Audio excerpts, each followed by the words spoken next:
Welcome to Dreamland, a program dedicated to an examination of areas in the human experience not easily nor neatly put in a box. Things seen at the edge of vision, awakening a part of the mind as yet not mapped, and yet things every bit as real as the air we breathe but don't see. This is Dreamland. Good evening. It is another Dreamland, and as promised, Gordon Michael Scallion in just a moment. A lot of people have been waiting for his appearance this evening. I'm one of them. Now, I want to preface this entire program with a bit of a warning. If predictions of natural disaster, earth changes, earthquakes, big time in the news recently, bother you, I would recommend that you tune out now. If you have small children in the room, I recommend you spirit them away. Because some of this material is no doubt going to be disturbing in view of the recent earth changes that have occurred. So in just one moment, Gordon Michael Scallion, we're going to take care of a little bit of business here. First, WIBX AM in Utica, New York. Welcome to the network. Dreamland topping now, I think, 92 stations as we continue to grow at just an incredible rate. So that's WIBX in Utica, New York. I think you're going to enjoy this program. And it will take you a little while to figure it out, so just sit back, relax, and prepare yourself. Gordon Michael Scallion is the author of The Future Map of the United States, 1998 to 2001. He is an internationally known and respected futurist and a spiritual visionary, now considered by many to be one of the most accurate intuitives of our time. Educated originally in electronics, Mr. Scallion experienced a health crisis. We'll ask him about that. And subsequent spiritual awakening in 1979 that left him with the gift of prophecy. Some of his more notable published prophecies are the April 22nd, 1992 Los Angeles, California quake, the June 28th Landers and Big Bear, California quakes, the January 17th Northridge quake, as well as three of the most significant natural disasters of our times: Hurricane Andrew, the blizzard of '93, and the Mississippi floods of '93. He has appeared on the Fox television programs Sightings and Encounters, and the NBC television special Ancient Prophecies. He will also be featured, or was, in Ancient Prophecies 2. That was a 2-hour prime-time follow-up special. Mr. Scallion's prophecies are updated monthly in his newsletter, The Earth Changes Report, and we will be telling you how to get it. So, in just one moment, and after these commercial messages, Gordon Michael Scallion. Many of changes, almost earth changes, have occurred in Mexico, and I guess most of you know about it. To imagine that a currency devaluation could never occur here in the United States is naive. It could eventually occur. Lots of things could happen. Gordon Michael Scallion to the telephones. Mr. Scallion, welcome. Good evening. Good evening, I guess it is. What should we call you? Gordon is fine. Gordon. Gordon, you've got, do you prefer the term intuitive? Intuitive is a term that I'm comfortable with, or futurist. Okay. Futurist or intuitive. They're both good. Now, there was a brief reference in the little thing I read, the bio at the beginning, to how all this occurred to you. Can you give us a brief history? In the 70s, I was living in Florida, and my real-world job at that time was electronics. And in 1979, while I was with a client, I lost my voice. It would be like someone had turned a switch. You mean it just stopped? Just stopped right in the middle of a presentation that was about a $250,000 presentation. Oh my! And the client thought I was having a stroke. I didn't know what I was having, and so I was then taken to a hospital. I wasn't in pain. It was more of a fear and just being Sure. very, very frightened, not knowing what was wrong. And while I was in the hospital, they were going to keep me overnight for observations and do tests in the morning. And so that night, I was watching television and just writing some notes, just trying to pass the time and not think about it. And the room filled up with all forms of light, colors, and rainbows. At which time, of course, I thought that indeed there was really something terribly wrong with me. And I reached for the nurse call button and went to grab it and pulled, and the call button ended up swinging on the end of the bed, and I couldn't reach it. Oh, my. And I had IVs in both of my arms, and the bottle started swinging back and forth. And so I looked up and I was trying to figure out how I can disconnect these bottles and go out into the hallway. And then something just came over me, and I calmed down for some strange reason, and a person appeared, or at least the form of a person, and proceeded to tell me to write down some things. And I don't know if at that time if I was totally terrified or whether I remember at that time I was thinking that maybe it was something in the IVs that I was reacting to, some kind of a hallucinatory experience. Of course. So I wrote down what she had said, and about 20 minutes later, a nurse came through the calls, and I asked her if there was any kind of equipment being used in the hallway or was anything going on. I'm really afraid to even tell her what had happened. So I stayed up a good part of that night. I did not sleep. The next morning, the nurse came in, the doctor came in, asked me how I was, and I was able to speak. I responded. And so he ran through some tests and suggested that I might want to see a different kind of a doctor. And that doctor, of course, was a psychiatrist. He thought that maybe I was going through some stress, at which time I was living on a 30-foot sailboat. I didn't think I was. So after the test, I left the hospital, went outside, and I remember there was an Irish setter dog sitting, waiting for his master, I assume, and I could see all these rainbow colors on this dog. And then I looked at people, and I can also see these various colors and the trees, and so I just shook my head, and I went back inside, and I said, look, my voice is okay now, but there's something wrong with my eyes. Gordon, just back up for a second. What did the psychiatrist say to you? What was his conclusion?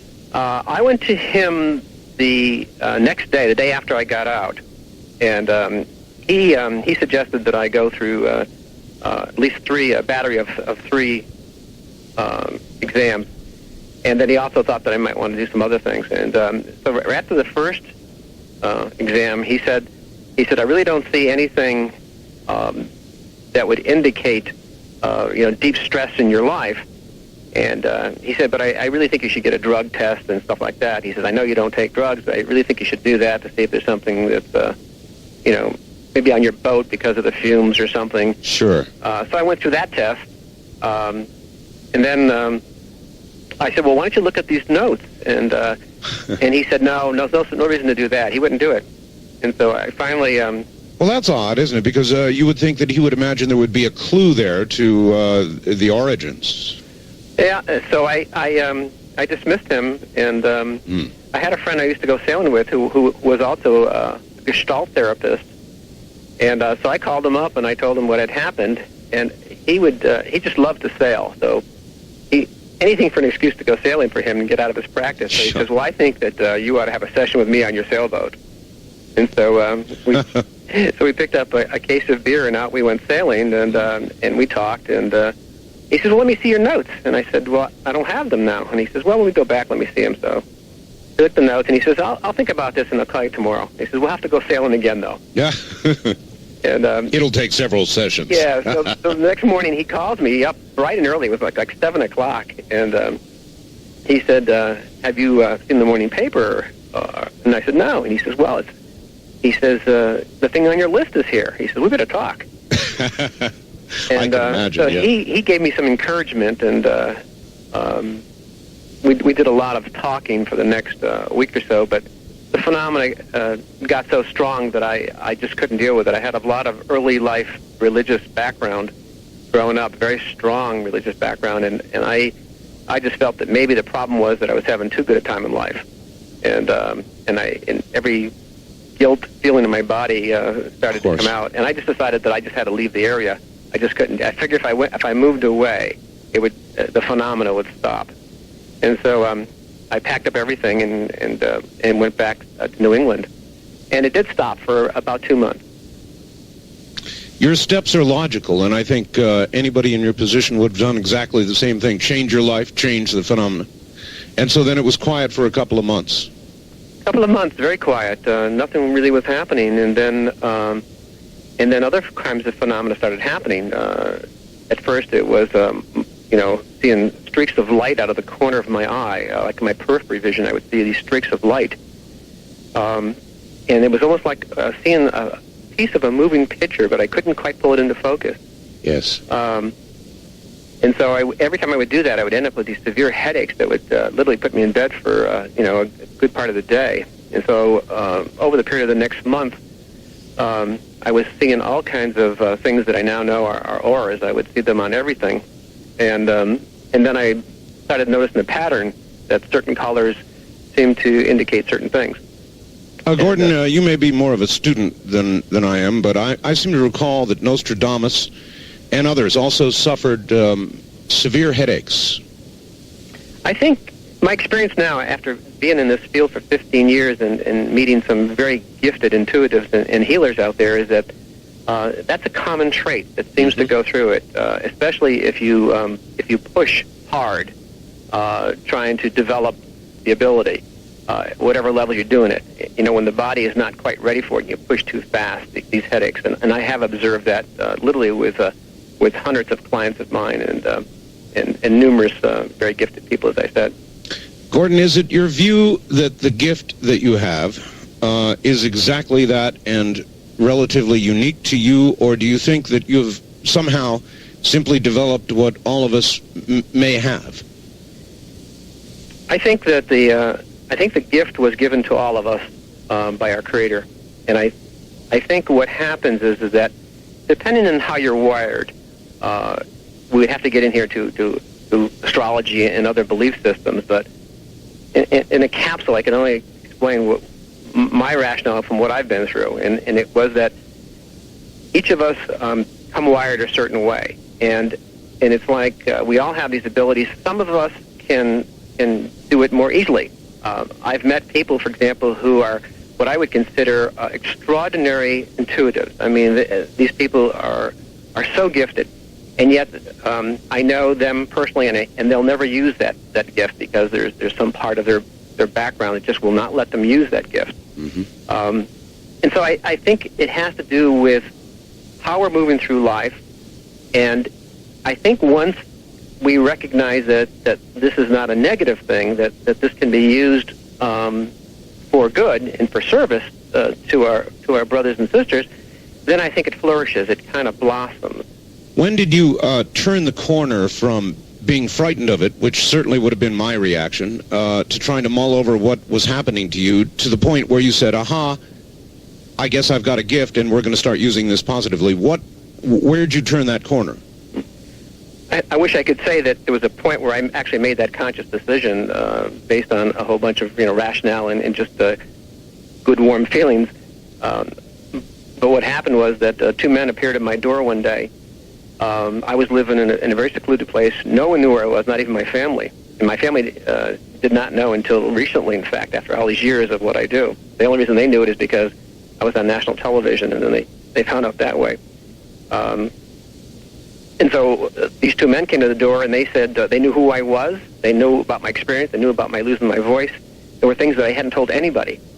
And one person said, look, my friend here is ill and he's dying. And he says, and we don't know what to do about it, but we were told that you could. And I kept saying, well, who told you? I said, how do you know this? And I said, I can't do any of these things. And after about probably a good half an hour of this kind of conversation going back and forth, the man finally said to me, he says, look, he says, if you just hold on to his hand, he says, and just allow things to flow through you, he says, you'll be able to help him. And finally, I think he literally badgered me into it.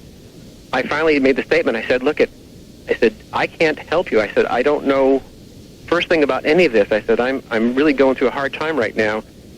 And he said, well, what do you see? Just what do you see? Quick. And I remember I said, I see mercury poisoning. And then they both looked at each other, and he said, "Well, tell me what else you see." And then I told him, I said, "Well, I see men in white jackets kind of working in some kind of a laboratory, and I see the equipment looks very old, like it was in the 30s and 40s and 50s. It looks like, you know, an old time period." And then I said, "I also see it affecting liver," and then all of a sudden I started saying medical names that I absolutely did not know. I remember that one of the words was the parasympathetic system, and I just started babbling on. And finally I caught myself, and I said, "Wait a second." I said, "I'm sorry." I said, "I don't know what I'm talking about." I said, "You really need to go see a doctor." And one of the men turned to me, and he said, "I am a doctor." And and he said, "This is my friend. He's been my partner for my whole life." And he said, "He's dying." And so we talked a bit more. I gave him some suggestions. He left. And then everything was quiet for maybe a couple of months, 6 weeks. And then all of a sudden he came back. And he said, "I just want to let you know that my friend is well." And then he just started sending people to me. And then for most of the 80s, people from around the world started coming. And that's how I got through it. I got through it literally by being forced into it. And as I got into it more and more, it seemed like it was something that was helpful, but it certainly was taking a toll on me physically and mentally. And then in 1991, after doing thousands of various consultations, it stopped. I no longer could see things for people, and it was like a rest. And I thought it was like a blessing. I just said, finally, this stopped. Yes. And then all of a sudden, I started seeing visions of the Earth as a living consciousness, just like the same way I was seeing these individuals going through pain and trying to get them back on path. I saw the same thing with the Earth. I mean, the Earth all of a sudden became a living being to me, and this was not part of my aware consciousness. My thoughts weren't environmental at all. I was in a different place. More technical is kind of my thought process and how I work. Yes. And that's when I kind of shifted my whole focus, and then began to say that people need to know about what's going to be happening, so they can prepare, or hopefully, if enough people get together, we can modify what's going to happen. We're going to move quickly into Earth changes. Do you still retain the ability to, in effect, call a human condition to was there any healing involved, Gordon, or was it just the intuitive ability to call what it was that was wrong? It was diagnostics. I was kind of like a giant X-ray machine. I could diagnose what was going on and give corrective remedies for it. So some part of my superconsciousness had this knowledge from someplace. And but as far as the actual healing, that's not something that I've ever done or that I'm aware of. I mean, many people have said to me, and I literally had hundreds of letters of people saying that I had shook their hand or something, but that is not something that I consciously am aware of. Yes. So you don't claim it. No, I do not. In other words, okay, good.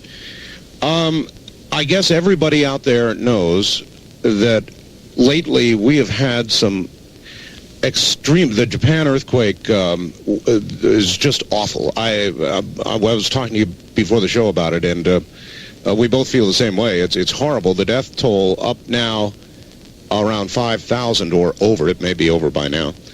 And just tremendous human misery.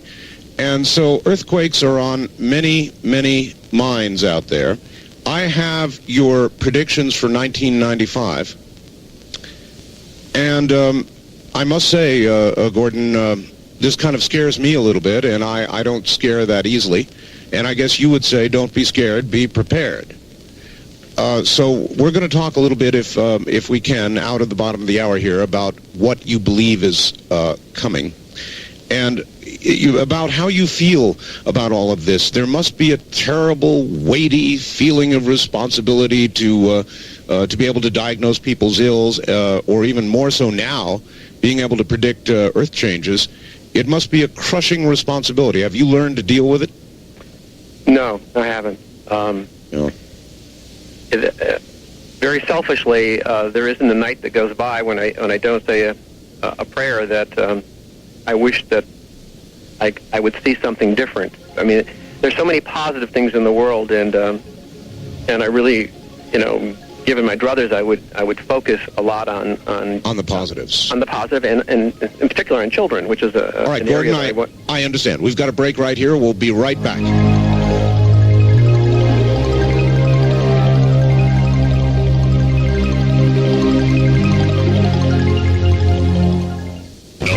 This hour of Art Bell was recorded for rebroadcast at this time. Please do not call.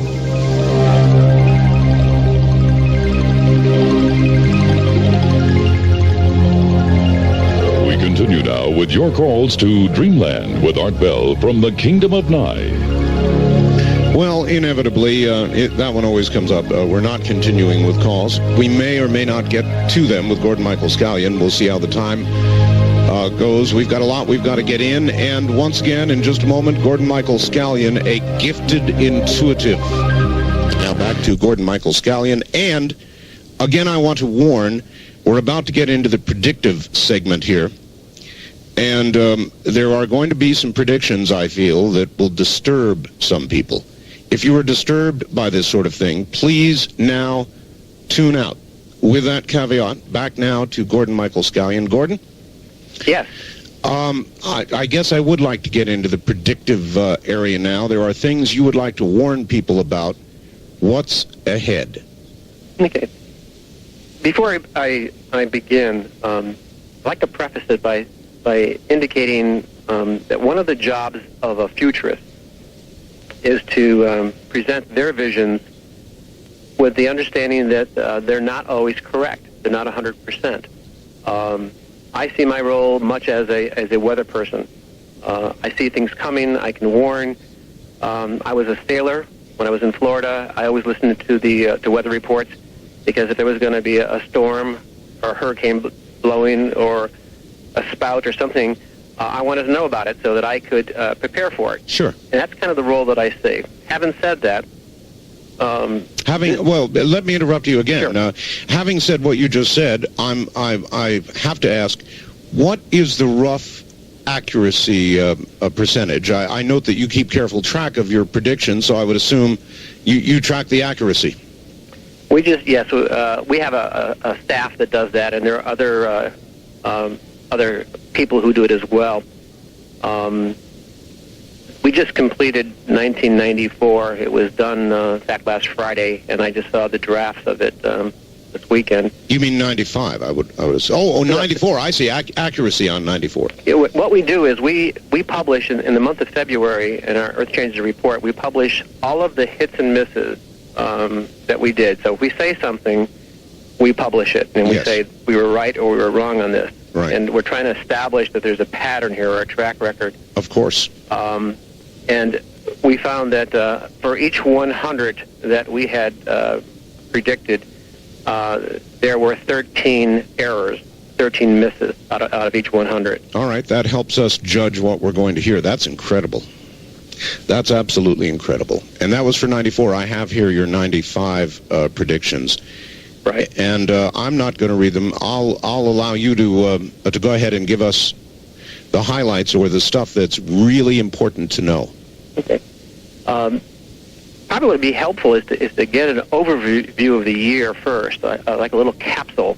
1995 is going to be perhaps the most dynamic year. It's obviously already started that way from a geophysical point of view, but there's a lot more dynamics coming this year. In the 14 or 15 years that I've been seeing visions, the ones that I saw in December, which is the ones that I published in January, were so vivid, so clear, and there's some. It's not all gloom and doom. There's some very positive things that are going to happen this year. The things that are going to happen that people need to know about is that the weather patterns that we've been seeing, this erratic weather patterns. Yes. These are going to increase significantly. So people who, especially in the Northwest, Oregon, Washington, coastal areas, and also Southern California from L.A. down to San Diego, those areas in particular, weather-wise, are going to go through a constant stress conditions. Rain is the keynote that I see for 1995. Massive flooding. And instead of when we had the floodings in the Mississippi, we're going to see floodings now throughout the country. We're also going to move to 3 seasons in many parts of the country in 1995. So instead of having 4 seasons... 3 seasons. Like New England, for example, has 4 seasons. We're only going to have 3 in 95. The weather is going to change that much, the temperatures. One of the predictions I had made back on December 7th was that we were going to see a winter where we were going to break weather records day after day, that it was just going to be running warmer and warmer and warmer, followed by rains, and so we're going to see that. We're going to see that in the Northeast. We're going to see that in the southeast part of the country as well. So major weather pattern changes. And the keynote, if we were to look at in 1996, looking back, and we were to say what was 95 like, we would say it was the year of the wind, because all I see visions of are constant rain driven by strong winds, massive tornadoes. Whatever we experience, the total number of tornadoes and cyclones and things of that nature, and any year in recorded history, 95 will exceed those significantly so. So we're going to be seeing a lot of wind damage. So the weather elements are all going to change, and it's going to be a constant thing rather than a sporadic thing. Those things have already begun to occur, of course, in the Northwest, in even Southern California, and here in the desert where I am. It's been a very strange year, Gordon. Yes, yeah. When you see these things, when you see wind and rain and flooding and tornadoes, do you see them vividly as one of us would observe a movie, or in what manner do they become apparent to you? They come one of 3 ways. One is that it'll occur in a dream state, which is a lucid dream, and I can see it in full detail, and because it's lucid, I can actually interact with it. The other way is I see it consciously. It'll just snap into my mind wherever I happen to be, and it's kind of like watching 3 television screens. There's usually three visions showing some aspects of the same scene. So, for example, I might be watching a scene that's on a beach, and the second scene might be more colorful, and I might see waves coming in. And then in the third scene, I might see waves and wind and everything, you know. So what I've learned is that these 3 visions are 3 aspects of the same prediction. And the one that's the most colorful out of the 3 is usually the one that I pay attention to. I think what it's showing me is that not everything is a reality that will necessarily happen. It's the potential of a reality happening. Do you interpret then the brightest one as the most probable reality? Yes, and then eventually what happens is that if I see many visions that I don't see again, and I don't publish those. I only publish the visions that I see at least 3 times. If I see the same vision 3 times over a period of weeks or months or even years, then I will publish it. I've learned. Usually by the time I see it for the 3rd time, it's usually just one screen, and the other 2 screens are kind of a grayish color and kind of washed out and less detail. And what that tells me is that the other 2 probabilities no longer are there, that what I'm seeing is probably going to occur. Can you force it? Can you force seeing something, or does it just come involuntarily? If I'm with a group, for example, if I'm doing a class or I'm doing some kind of a public presentation, and people are there and ask questions about a particular subject matter, very often it will induce the vision. The difficulty always is interpreting the vision. They're not symbolic. The visions that I typically see are actual experiences. I have to look at all 3 of these visions. And then, again, I've trained myself to look for the ones with a brighter color. If you were to begin to have one right now, how would it affect you? Would you suddenly stop and pay attention to it? Would you be able to continue? In other words, how disruptive is it to your immediate environment? I've had to literally train myself to be able to shut them off, because after the second or third time where I almost had major car accidents, I literally had to work to train this. So what happens is the visions are still running, and I kind of see through them. It's kind of like I fix my eyes in kind of a stare glaze, and I'm able to see right through the vision and then focus on something farther away. Because typically the visions that I'm seeing them, even though they're in my mind's eye, to me, they appear to be 3 or 4 feet in front of me when I'm looking at them. So I can even see periphery vision of these trees. So I've learned to be able to tune around it. But the vision will just keep running, and then if I don't pay attention to it, the vision will come back. As though it's not finished, it's going to play to you either now or later. Right. Fascinating. One more question. When you see, for example, flooding, high winds, all the rest of that sort of thing, how are you able to identify when it will be and where it is? That's probably the most difficult thing, but I've had some help along the way. Usually what I do is I look for some things. I've trained myself to look for details, and that's why I wait three visions.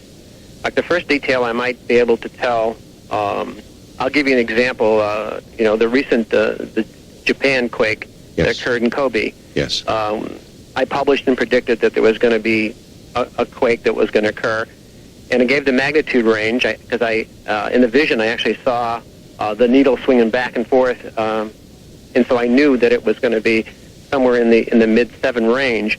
And then I saw the islands of Japan, and I saw the big sign. I saw like a map. I saw Honshu, so I knew it was somewhere in the region of Honshu, but I didn't know the timing of it. I just knew that it was there. And I looked to see the terrain. Was there snow on the ground? Was it warm? Was it cold? And that's where the difficulty comes, because with Japan, for example, I've had before December 7th, when I did my predictions for 95, I probably had 10 predictions for different pieces of Japan, different quakes entirely, and 3 of those have already occurred. Since December 7th, I've had over 20 visions of Japan. And so there are multiple ones, and so it becomes very difficult. Occasionally what will happen is that I'll, if it's something very, very important, I've noticed, if I think about it, like if I'm searching, wondering, is this going to be in the wintertime? Sure. Sometimes I'll actually hear a voice, an inner voice in my head that will, and in fact, on the April 22nd, 92 LA quake and the June 28th, a voice told me a range of a week. It gave me a week range, and the same thing on Hurricane Andrew. So I had some kind of an inner voice said it's going to occur between this date and this date. That doesn't happen very often. It seems to happen maybe 1 in 100 times. Otherwise, I just have to really pay attention, write every detail I can about the vision, wait for it to occur 3 times, and hope I have enough information. All right, now comes one of those predictions that I warned everybody about. This is a shocker, and with the Richter scale reading of the earthquake in Japan in mind, tell us what you're predicting for the Palm Springs area. I see a quake greater than magnitude 9. This year? I see it this year. That is a 9 earthquake. I'm sure I don't need to tell you, but that's of catastrophic proportion. What we also need to know is that with probably most of your listeners, and most of us don't know, is that when they publish an actual quake event, like let's say it's a 7.0 quake, the 7.0 quake is usually an average of many sensors scattered throughout an area. Sure. And so, for example, at ground zero, the quake may have been greater than 7. Now in Northridge, many of the sensors, and I was able to get a printout of the actual recordings off of the seismograph, it hit 9.1. So it went all the way from a low of 6.2 to a high of 9.1, and then we came out with an average. So I believe we've already seen, at key points a 9, but a sustained 9 is what I'm talking about now. I'm talking about something where the seismographs, if we were to measure a 50 to 100 mile radius, we would see that kind of an impact. I really believe we're not talking about the San Andreas Fault now flipping. I don't see it as that at all. What I actually see happening is the tectonic plate itself bulging. And I think we'll have a few warning signs that people can watch for before that happens. For example? I've been predicting for 2 years that we're going to have a birth of a new volcano in California, Mammoth Lakes. There's indications now that something is going on there. There's enough geologists working in that area right now trying to figure out what's causing all the trees to die and things that are going on. If that should become a reality, that's a signal, and we would, if all of a sudden we start seeing on the news that this volcano is beginning to break the ground, starting to come out with some venting and some steaming, then probably within weeks, we would see the quake. Another warning sign, I've been given kind of a sequence scenario. The scenario was that the quake would hit in Japan first. This would be within a period of about 2 weeks, we would see 4 quakes in the world in specific places with magnitudes that would be greater than 7.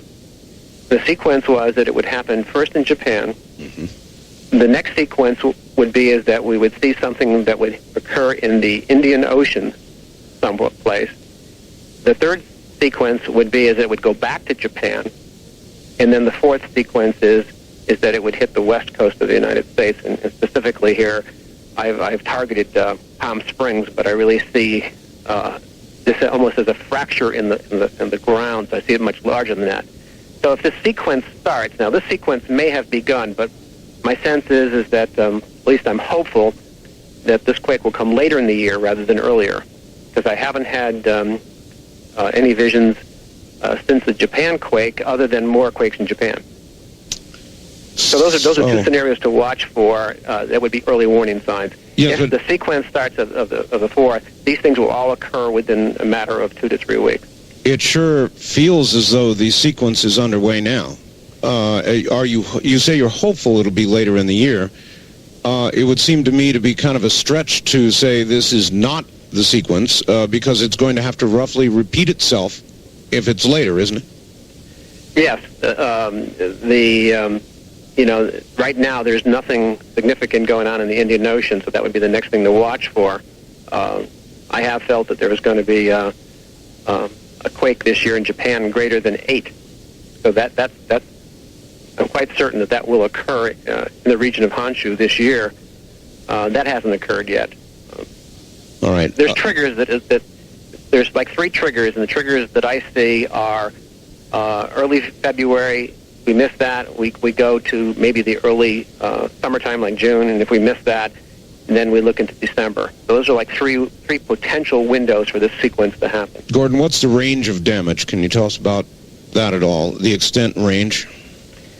I'm not sure that I even understand what I see. I can only describe what the vision that's indelibly marked in my brain, because this particular quake, the prophecy in 1989 that was given to me was that there would be 3 quakes in California before even larger things happen.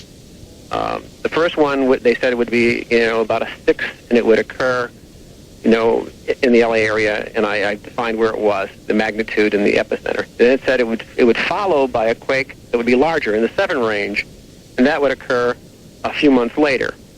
And then the third one would be larger, which would be in the 8 range, 8.3 range. Now that has not occurred yet. The first 2 quakes have occurred. Mm-hmm. So the one that I've been watching, or this Palm Springs area quake, rips all the way to Bakersfield. So it goes from Palm Springs to Bakersfield. If you get your map out and draw a line between those 2, you'll have a pretty good idea of the terror that I'm seeing. What I saw was that it was clearly Los Angeles, and I've been there a couple of times, and so I'm familiar with the city. And the thing that disturbed me was that when I saw the vision, all I could see was this glitter everywhere. And I thought it was water at first. I thought water had come in.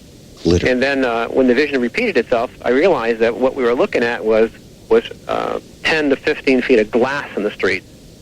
So the buildings themselves, the windows had all popped out and had fallen down to the pavement and literally had filled up and covered cars.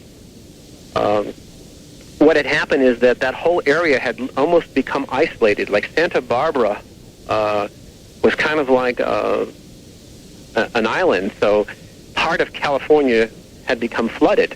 So when this thing had cracked, coastal water had rushed in and filled it.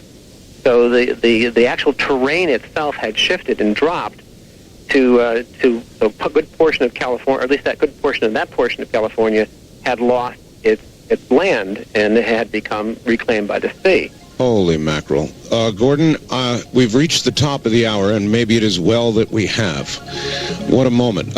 Stay right where you are. We'll be right back to you. We're going to do some news and a couple of things. We'll be right back to you. You're listening to Gordon Michael Scallion. I'm Art Bell. The program is called Dreamland. We'll be back.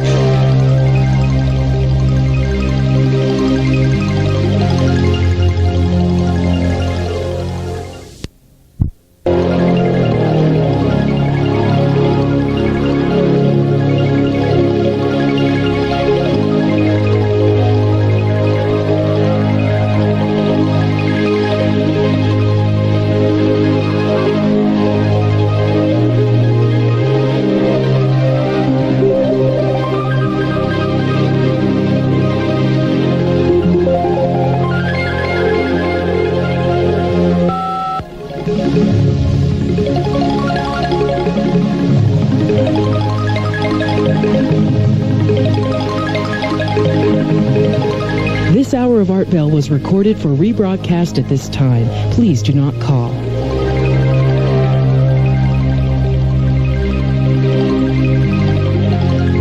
From the Kingdom of Nye, this is Dreamland with Art Bell on the CBC Radio Network.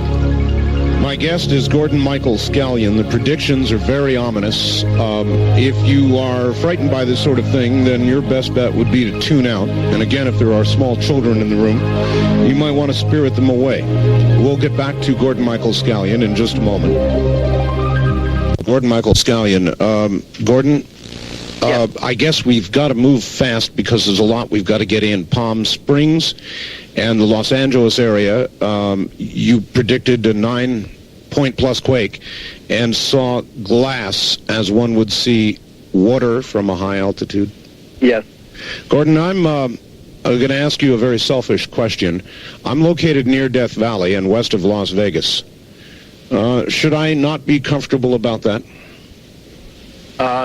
Your state will experience earthquakes this year, and in the short term, the area that you're in, based on my future map, would indicate that in the short term here is the next couple of years, there wouldn't be a concern that I would see. Right. From 98 to 2001, my visions show your area to be at high risk. So the things to watch for is my future map shows things occurring in stages. I have insets that says, this is the first thing that will happen, and the second thing, and the third thing. And so if the first thing does not happen, then you simply forget everything I've said. It would not have any validity. All right. But if they do happen, then the conditions are such that it may very well happen. In other words, pay attention. Yes. Briefly, for the Portland, Oregon area, we've got a lot of people listening there. Within 50 miles, you have predicted to be hit by a magnitude 7.2 earthquake, plus or minus 0.3, is that correct? Yes. That area, I went up there. Usually, if I get enough visions on an area, then I try to at least one time go to the area. When I'm there in the area, the visions come to me while I'm there, and they're very intense. I assume it's because I'm in that actual energy space. The warning there was that there would be a quake to the south and southwest of Mount Rainier first. And that would bring Mount Rainier to eruption. This is an old prediction. This is one of my first predictions I did back in '92. Mount Rainier is not officially active. There's some things going on there, but it's still not active. Right. My sense is that I expected that to go off last year, the last quarter of last year. In fact, I thought that the visions were getting so bright that I figured that we were very close. The visions haven't changed, so I still see that. There was a small quake there in that region of around in the 4 range, but the 7 has not occurred. So I carried that forward to 95. I still see that as something to watch out for. When that happens, it's going to blow out to the southwest part of the volcano, and it will put Seattle under ash. Moving east, you have predicted, brace yourselves everybody, on the New Madrid Fault, or New Madrid Fault, in the 95-96 span to be hit by a magnitude 9.0 earthquake, plus or minus 0.5, yes? Yes, and that one I may have to update soon, because since I published that particular prediction, it's been several months, and I have seen visions very recently that are getting intense. I think it will be a larger quake than that. Now, that area in 1812, I believe it was, in that range anyway, they had a tremendous quake there. So it's an area that's waiting to go. I believe it will occur after, however, the LA quakes begin. So I see that later, and that's why I thought 96. You additionally see political changes. You see eventually 13 states seceding from the Union, beginning with Texas. Is that correct? I see 13 colonies, not 13 states seceding, but I see, when I look to the future, 98 to 2001, I see that there's been a complete change in our geophysical structure of the United States, which would require new maps, and I also see a new economic structure and a new political structure. And what I see is colonies where several states band together. This happens and is created because of 2 factors. One is that the United States can't, and even now it can't handle the debt service that it has. Every time one of these natural disasters occurs, That's right. It's another $10 or $20 billion. You can't get insurance in many places now in the West Coast, and this is going to just get worse.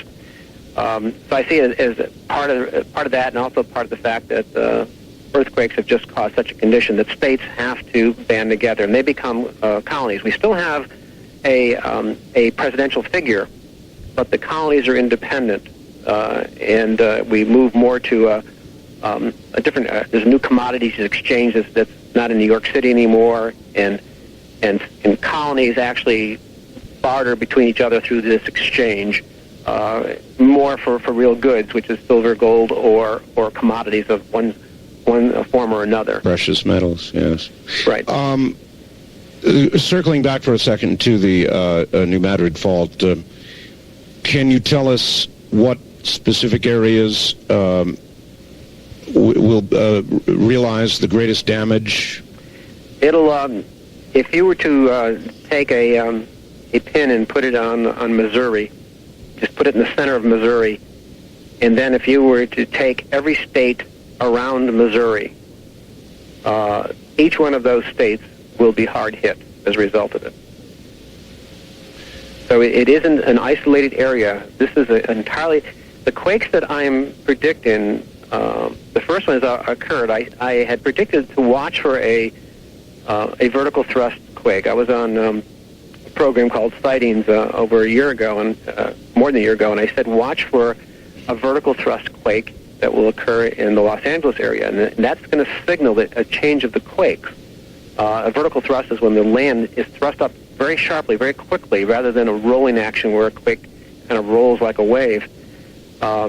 What I see happening is that the magma of the Earth core itself, is shifting its position. I believe it began its first shift in 1932, and it's accelerating it now. It's kind of sloshing around like water in a bottle that you would move around, and it's going to cause large sections of land to be distorted in one places. So some places you're going to see land thrust upwards, and another part of the world you'll see land that will actually thrust downward. And this is, if we follow any mythical studies such as lost continents like Lemuria or Atlantis. This is what my visions have indicated, and actually indeed did happen.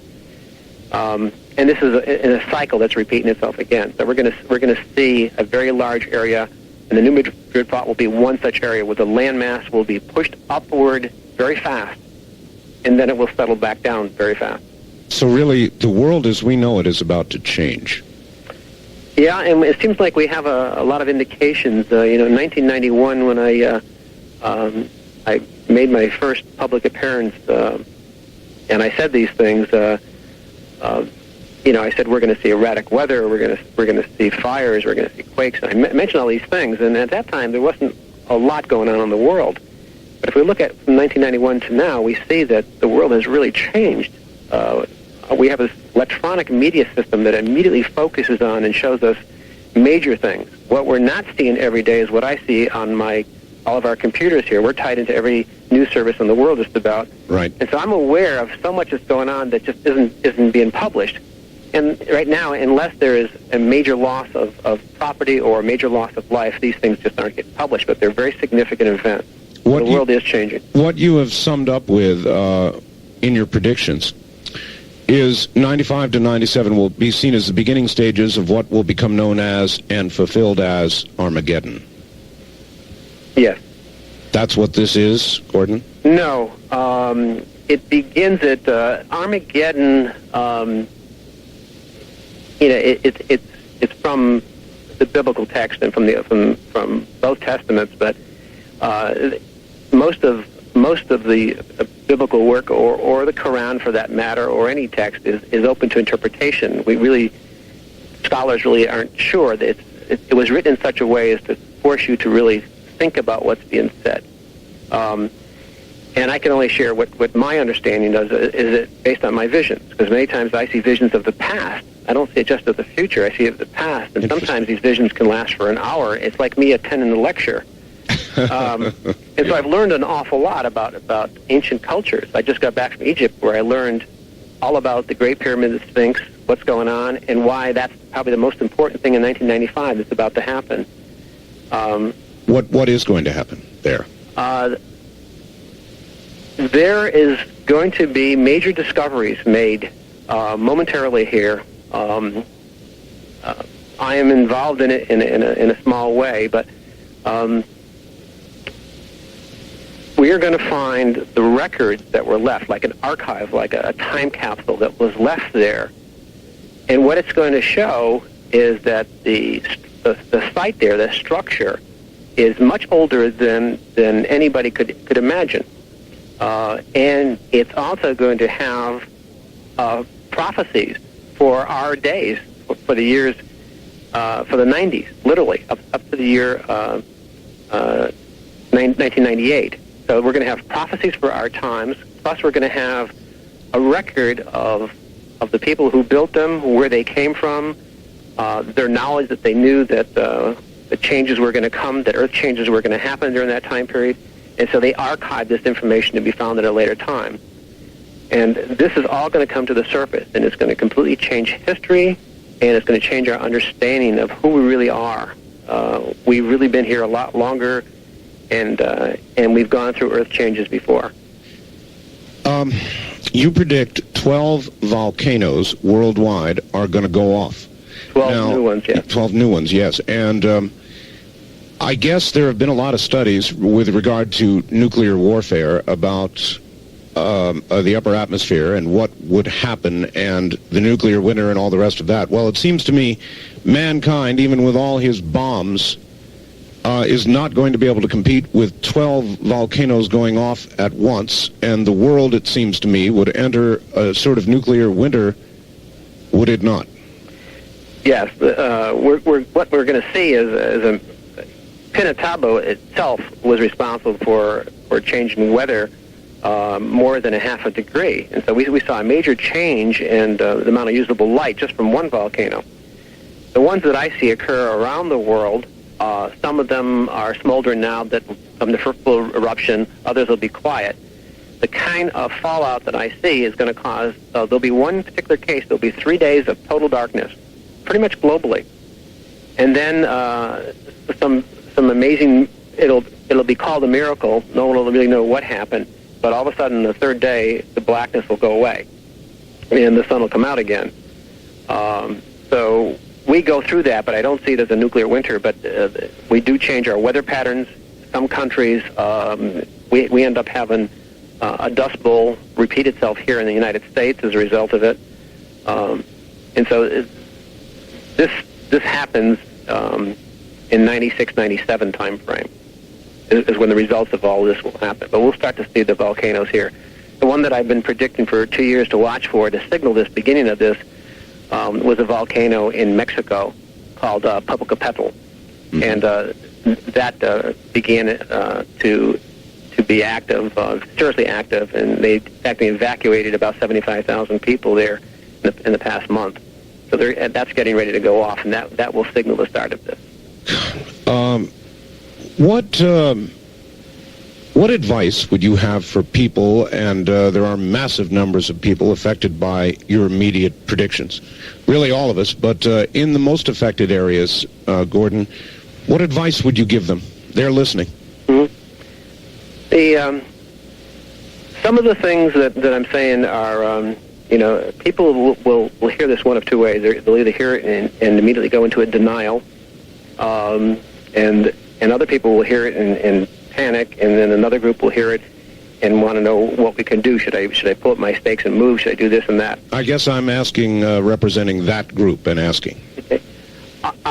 I think that the most important thing that people can do is pretty much what your show is about. It's learning to trust that inner part of us that has answers for all these things, that is able to sort out truth from fiction and right from wrong, and just guidance and direction. And I'm convinced that the only thing that I can really tell people and to encourage them to do is to begin to really trust your intuition and begin to listen within. I can tell you things like get an emergency preparedness kit, which I think everybody should do anyways. Our family, all of our family here, we have one in each of our cars. So we have enough for 3 days if we got ourselves isolated. We have a lot of things put away, emergency rations and generators. You can do all of that stuff, and I've done it, and then I forgot about it. I did what I could do. But I know that the possibilities are that when something happens, I might not be in my car, or I might not be in my house where I can have access to this. I might be on the road someplace.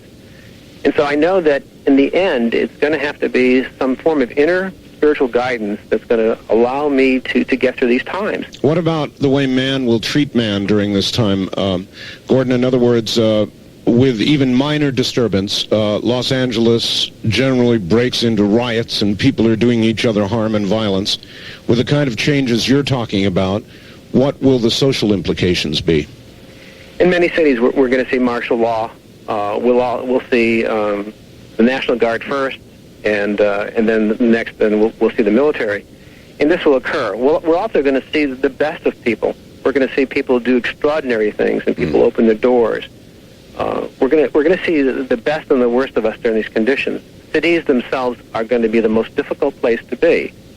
The rural areas are going to fare better. So there's lower numbers. If you take a place like Los Angeles, for example, everything is connected by bridges. All water comes in from a long distance through aqueducts. Yes. We look at Manhattan themselves, and Manhattan is going to be devastated before the end of this decade. Everything comes over a bridge or an aqueduct. You lose water, and all we have to do is just look at what's going on in Kobe. I mean, here was an earthquake preparedness country, and they had drills, and they really worked at this. And yet, all of that, I'm convinced that many of the people who were saved from an intuitive flash, to maybe be away that day or to pay attention to your dreams that are constantly giving us guidance. So much of it came to naught. The earthquake buildings that wouldn't fall down, the highways and railway trestles that wouldn't fall down. Gordon, they all fell down.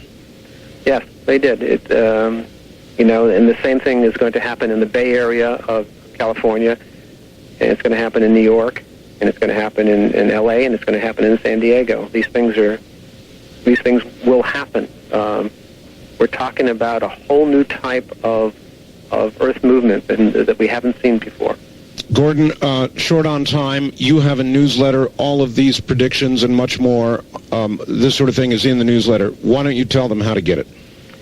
The easiest way is that you can call our 800 number between 9 o'clock and 5 o'clock Eastern Time, and that's 1-800-MATRIX-3, 1-800-628-7493, 1-800-MATRIX-3. Or they can write for a free information package from our institute, and they can write to Matrix, P.O. Box 336, Chesterfield, New Hampshire, 03443. And either one will get some information out your way. That is where you are, is in New Hampshire? Yes. This is one of my visions back in 82 rather, guided me to come up to this area. Is New Hampshire, through all of this that's coming, Gordon, a good place to be? Parts of it are. The 50 miles from where I am would not be towards the coast. Anything near a coastal area or any kind of a tributary, a river, major rivers, like the St. Lawrence Seaway or the Mississippi, which will break all the way and go down to the Gulf. So you want to be away from water, and personally I love water. So given my choice, I would still be down in Florida. But the place where I am is my visions have indicated is a solid long-term area. Well, you mentioned Florida. Just before we go, you predict 100-mile-an-hour winds.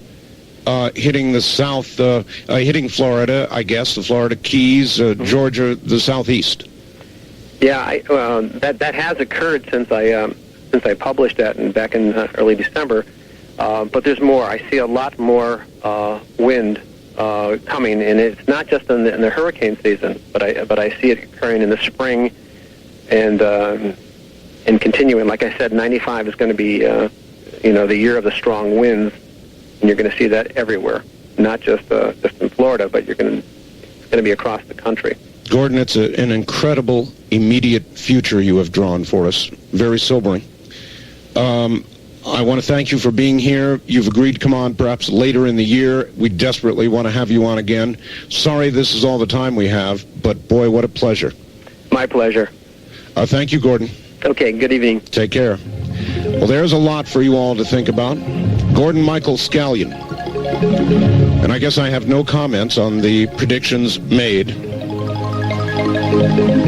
They're really not needed, are they? Good evening, I'm Art Bell, and this is Dreamland. We'll be back.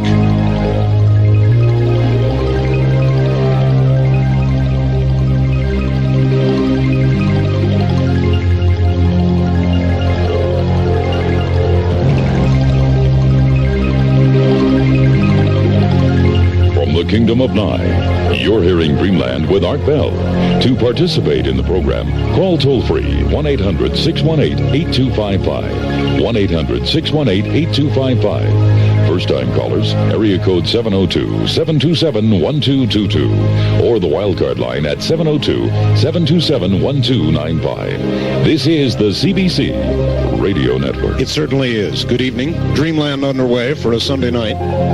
Gordon Michael Scallion was our first guest. That hour and a half speaks for itself. We're going to, in sort of a reverse order here, go now to Colorado, where Linda Howe, you never know where Linda's going to be, and this week it happens to be Colorado. So we're going to go get a quick report from her, and then we're going to proceed west to the Santa Barbara area, and yet another futurist who's been on the program before, who I know that you're going to enjoy, Michael Lindemann. So from something, by the way, called the 2020 Group. Right now, though, to Colorado and Linda Howe. Linda, good evening. Hi, Art. Hi. This week I have been in Denver, Colorado for the Colorado County Sheriff's Association's annual meeting. The association asked Dr. John Altshuler, a pathologist and hematologist, to present data from our 1994 animal mutilation research grant that we've been doing for the last almost 12 months. Dr. Altshuler and I are now preparing a written summary of our 1994 work, which clearly has shown in several unusual animal deaths, including 2 buffalo in Colorado, that disease and predators were not the culprits. In approximately 1/4 to 1/3 of the cases this year and in previous years, we have been able to see that the excisions reveal cooked hemoglobin, meaning the tissue was cut with high heat, as I've reported before on Dreamland. We also showed the sheriff several tissue samples from the mutilator's excisions, meaning tissue was cut from where the excisions had been made in the first place, and we let the sheriff handle them to see how hard that tissue is, almost like plastic, compared to normal cowhide, which is soft and pliable. Yes. The sheriffs themselves said that it was one of the best demonstrations that they had seen, because when you can feel tissue, that it feels like plastic versus normal raw hide, you know that something unusual has happened. And when Dr. Altshuler looks at these hard tissues under a microscope, the cellular changes are consistent with the presence of high heat. Another finding from our research was to confirm that biochemical and biophysical changes in pasture grass under or near mutilated animals has shown the impact of some kind of an energy field. I have interviewed Dr. W.C. Levengood, the Michigan biophysicist, in the past, who has examined the plants and has concluded, even from current cases this year, that an intense energy field is involved at the mutilation sites, which suggests an advanced technology. The research that we've been doing will also become part of the dialogue and the library source material in our new Institute for the Study of Contact with Non-Human Intelligence on America Online. ISCNI has been created and organized by my colleague, Michael Lindemann, who you are going to introduce in a moment. Yes. And I would just say that I think that we share a goal, which I know that our Dreamland listeners do, is that if in a year from now we have a crossroads for reporting, for people to interact in an electronic way in computers about unusual phenomena, and they know that when they plug in to ISCNI, they are plugging into some of the most reliable and up-to-date information, the hard news, instead of speculation, then we will, I think, be achieving one of our goals, and that would be a crossroads that people can come to, report, and get reliable information. Excellent. All right, Linda.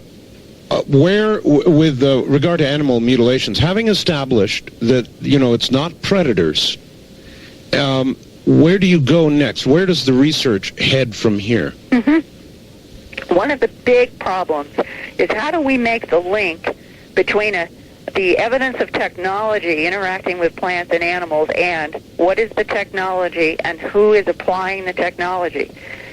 Well, that has been all of our frustrations, and we do have eyewitnesses, and one of the goals that I'm going to have in the next year is to try to have more documentation of eyewitnesses who in the past have said, I'll tell you off the record, but yes, I won't go on film or in some public record.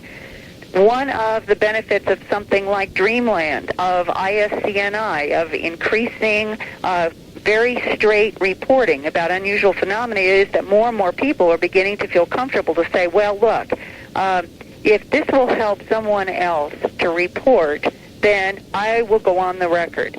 And if, even though this may not be hard proof, if I can get 4, let's say, of the 7 people who have talked to me about their either broad daylight or total conscious night encounters with beams of light in which they have seen animals go up, or the discs that they've seen in pastures and they've been reluctant to talk about, I think at least it's building a stronger circumstantial link.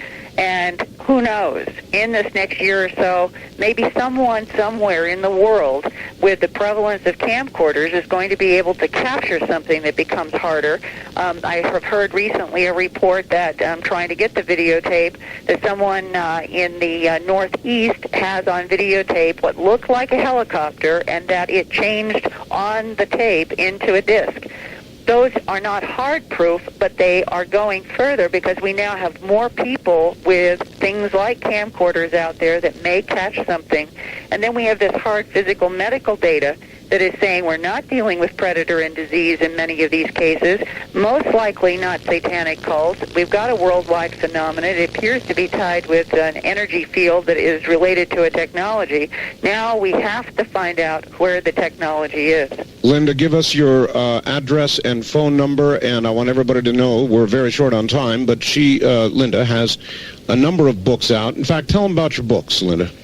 Well, the newest one, Glimpses of Other Realities, Facts and Eyewitnesses, is focusing on some of the harder data in crop circles, the investigations there, the animal mutilation abduction syndrome, or animal mutilations and the human abduction syndrome, and what abductees have had to say about why there is this strange animal mutilation phenomena apparently linked from their point of view with something off-planet.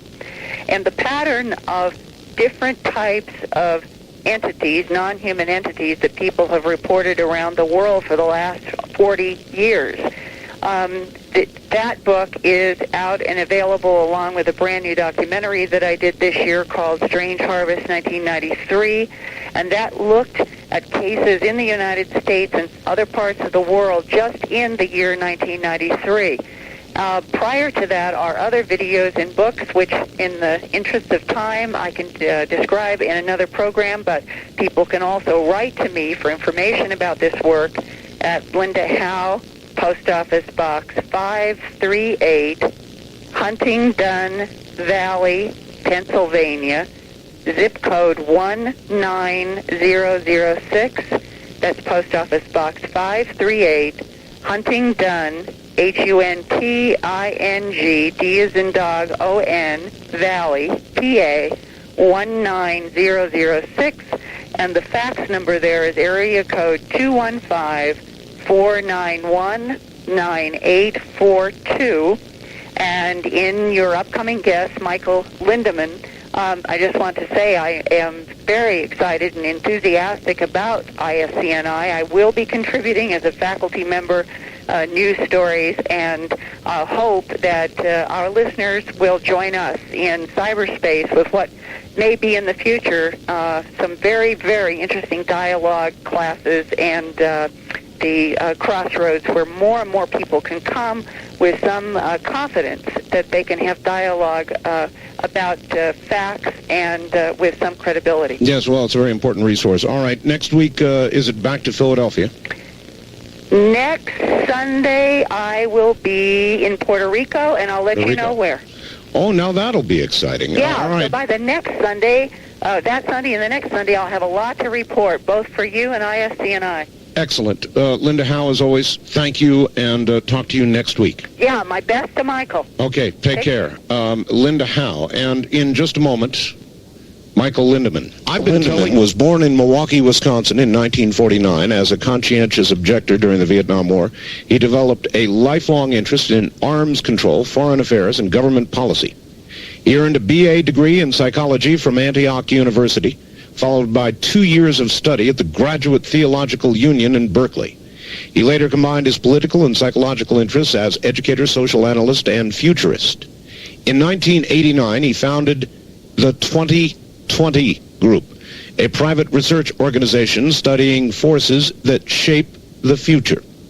Since 1990, Michael Lindemann has earned national recognition for contributions to the study of the UFO phenomena. He first examined the subject from the angle of its possible connection to covert weapons development and social policy, finding substantial evidence in support of UFO claims. He launched the Visitors Investigation Project in 1989 to conduct and publish UFO research, and much more. Just a bit of an introduction to a man who has now opened cyberspace. That's right, cyberspace, internet connections, which of course connects everybody together and is a vital link in furthering the research that we talk about here on Dreamland. Here is Michael Lindemann. Michael. Very good to be here, Art. Thank you. Thank you. And I guess we should begin by telling everybody exactly what this new adventure into cyberspace that you have launched is all about. Well, of course, I was listening to my colleague and esteemed friend, Linda Howe, speak well of it, and I always thank her for that. Linda has been a marvelous, pivotal contributor already to the development of this project. What we have is an online institute known as ISCNI, or the Institute for the Study of Contact with Non-Human Intelligence. Mm-hmm. We have an online address at America Online, which many of your listeners will know is the fastest growing general network provider, computer provider in America. No doubt about it. A fabulous place. We're very pleased with our association with America Online, and in particular the area of America Online that we are specifically sponsored by, which is the Electronic University Network, which places us squarely in an academic framework, which is where we want to be, to position this as credible, reasonable, not jumping to conclusions, but bringing to bear upon the subject of human contact with other intelligence all of the skills of intellectual inquiry, scientific research, as well as personal experience and speculation and philosophy. All of that has a place, all of it together in this environment, which has, for anyone involved with America Online, you can visit it for free, have a look around, join in the message boards, look at our public library, have a look at our bookstore, all of that for the cost of the general America Online membership, which all 500,000 people already there.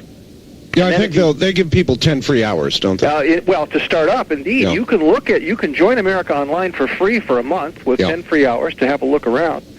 And then if you want to go further with ISCNI, as Linda mentioned, she is one of a number of well-known researchers offering courses, classes, special private study groups for people who become our members, and all of that information. I don't want to take the hour talking about this. I greatly appreciate your willingness to let me say this on the air.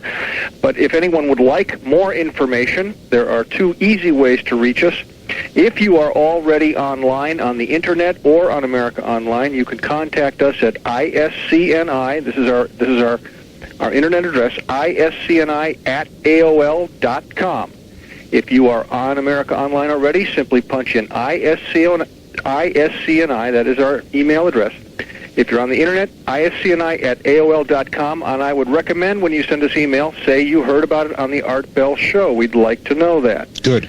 In addition, if you would like to call us on our toll-free number, you can dial 1-800-41-ISCNI. That's 1-800-41-ISCNI. All right. You will get an answering system. If it is busy, it's because it's clogged up. Please try again. It runs 24 hours a day, but if it's clogged up, you'll have to call again. We would be happy to send information. We can send free software for anyone who wants to try it out on America Online, and we can send any kind of information.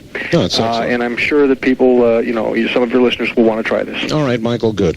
Tell us now about 2020. What is 2020 besides a great name and the name of a TV show and the name of an organization? What is 2020? The 2020 Group Art was and remains my private research and publishing company. I founded it in 1989 with not a thought in my head about UFOs. What I wanted to do in 1989 was examine forces shaping the human future. I still want to do that today. That's exactly what I'm about as a futurist, as a social thinker. What I found out, to my great surprise, and I still to this day, 5.5 years later, I pinch myself every couple of days. I say, "Are you nuts? What's going on here?" I found out that the UFO phenomenon and the whole constellation of phenomena associated with human claims of contact with other intelligent life is going to be one of the fundamental forces shaping the human future. I would go so far as to say it will rank among either at the top or very near the top of the most important forces shaping the 21st century human existence. That was not something I expected to find. It was not something I wanted to find. It is still something that makes me uncomfortable. I can imagine, sure. I believe it's a fact. I can absolutely imagine that it would be a road that you would go down from the center that you began with very hesitantly. Absolutely. In fact, there are days, and I've had this conversation with Linda Howe, and I've had it with other people who have essentially devoted their life to this. None of these people started out to do that art. Linda Howe is a gifted filmmaker, winner of several Emmys. Other people, Bud Hopkins, a world-class artist with art hanging in various great museums. Stanton Friedman, a propulsion expert and nuclear physicist. These are people who didn't need or want UFOs in their life art. That's right. These are people who didn't need UFOs to feel complete or special. They were already accomplished. They already had the recognition. They already had the job. They didn't need UFOs. So, to me, one of the most impressive things going in was the quality of the people who have made it their business to look into this. One of the most impressive things about it. People have a very wrong idea that most of the people associated with this subject or who are taken in by the subject are, airheads, wear beanies and stuff. Nothing could be further from the truth. These are among the most capable people. Well, even in my career field, Michael, I do a regular weekday show, as you know, that deals mostly with very terrestrial topics. Yeah.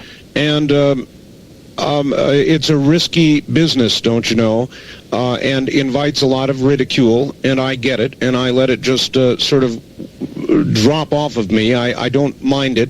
I'm willing to take the heat because I think this is a very, very important, these are important areas to investigate. It's an important part of our humanity, and I won't turn my back on it, and I know you have not. Well, I know you won't turn your back on it. I commend you totally for the amount of attention you've given it and the platform you give people like Linda Howe and myself and others to talk about this. The reach of your program is certainly a testament not only to your own dedication, but also to the fact that out there in the world, there are lots of people, Art, who already have made up their mind this is important.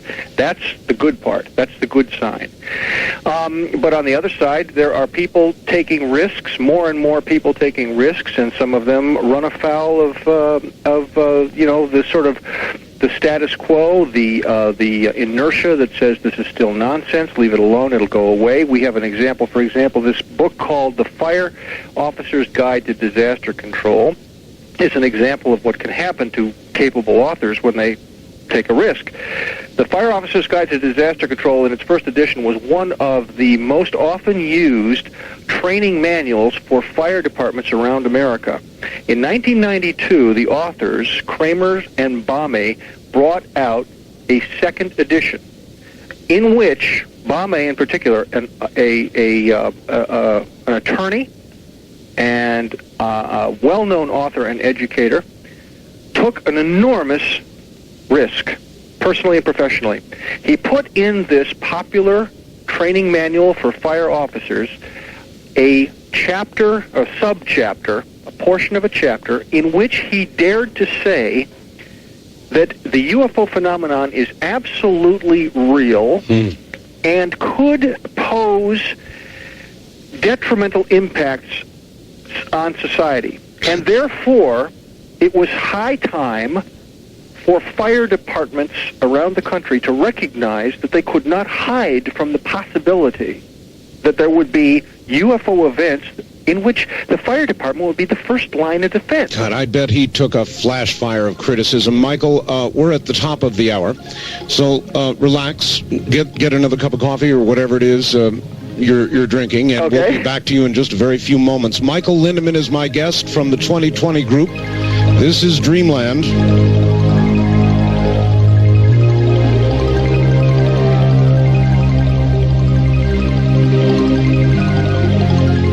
Of Art Bell was recorded. Call.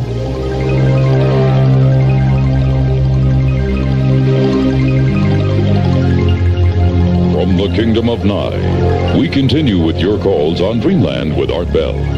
Call Art now toll free at 1-800-618-8255. 1-800-618-TALK. First-time callers, area code 702-727-1222. 702-727-1222. Or the wildcard line at area code 702-727-1295. 727-1295 in the 702 area code. Now again, here's Art Bell. Now again, here I am. Good evening. Dreamland underway. Michael Lindemann is my guest, and we'll get back to him in just a moment. Michael Lindemann. Michael. Yes, Sir Art. Sir Art. Sir Art. Sir Art. Yeah. Michael, we had Gordon Michael Scallion on. Yeah. And some of the predictions were shocking and dire. Yes. As a futurist who deals with, I guess, present trends in predicting future trends as opposed to having visions. Yes. I'm sure that you've looked at, talked to, and kept track of a lot of futurists and a lot of people who do make predictions. Yes. What comments do you have? Well, I would have to comment like this. Number one, there is a strong likelihood of major earthquakes along the west coast of the United States. That's simply a fact. Very straightforward scientific organization known as the Southern California Earthquake Study Council, or whatever it's called, Earthquake Center, just the other day predicted an 86% chance of a quake measuring 7+ within the next 25 years. Now, of course, that's extremely tame compared to what Gordon Michael Scallion is saying. Yes. But we know that we live in an earthquake zone that is overdue for major quakes. One of the things they pointed out is that over the last century there has been only one quake in Southern California measuring 7+, and that happened a year and a half ago, the Landers quake, which was mysteriously non-destructive. Yes. Because of being in a weird place and an unusual kind of quake. But there should have been, according to statistics, 7 quakes of 7+ magnitude during that same period of time, which means we're way the heck overdue, and we can expect it. At the same time, we see devastation in many other parts of the world, the so-called Ring of Fire, which is so named because of a tremendous amount of volcanic and seismic activity that circles the Pacific Plate, which is the plate which is literally crashing into the coast of California and causing the mountains and the seismic activity that we have in this part of the world.